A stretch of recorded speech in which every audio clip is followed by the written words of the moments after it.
Alright guys, welcome back to another IDK custom. Today we have my custom Darth Maul from Season 7 of the Clone Wars. He is honestly one of my favorite figures that I've ever made, which is saying something because I've made quite a few.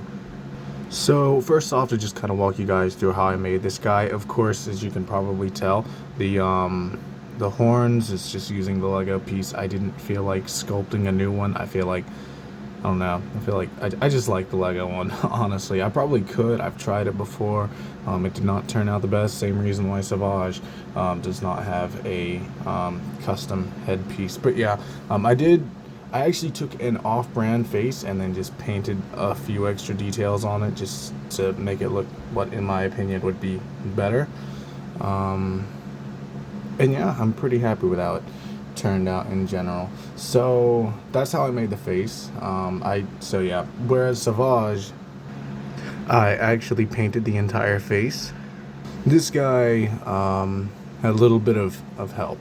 But yeah, so the actual body is made with mostly electrical tape. I think that the most difficult part of this figure would most certainly be those legs, which is, you know, honestly probably my favorite part of the minifigure. I think it turned out so freaking clean. I really like it. I was able to give Darth Maul his brown pants and I guess sleeves. I don't know what those would be called.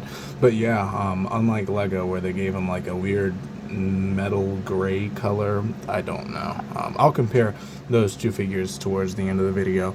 But yeah, I used electrical tape. I went around the edge over here, as you can see, and gave it some lines there just to kind of give it a little bit of pop.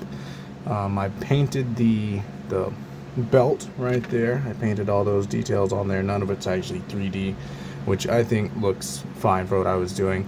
I painted the arms, once again, no 3D, and I actually do regret that because where the Clone Commando,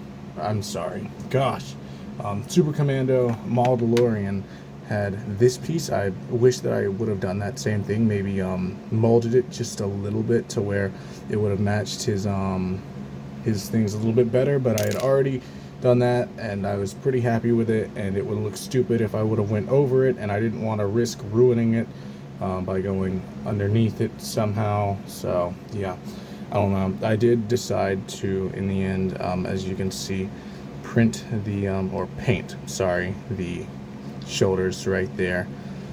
And yeah, I don't know, I still think that it looks just fine. At the same time, Maul's not supposed to be a bulky figure, so I think it works, you know, it works okay for what he is. And yeah, I painted the pockets down there.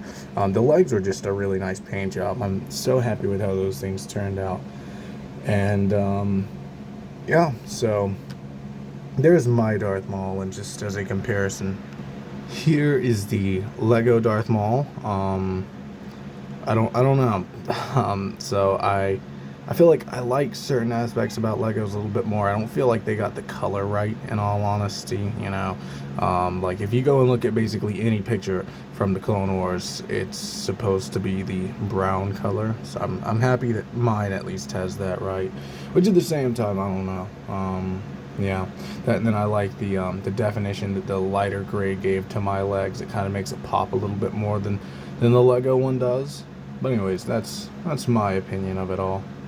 That, and here's the Maul DeLorean that I made for him. I think that they look really freaking good side by side. I'm actually really happy with how both of these figures have turned out.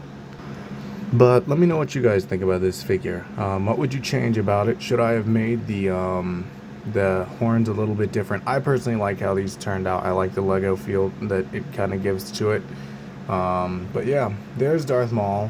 Subscribe for Darth Vader tomorrow. I made that one like so long ago and have not really shown it on YouTube yet, and it's so freaking cool. I love it. But yeah, I hope you guys have an amazing day, and catch you guys tomorrow.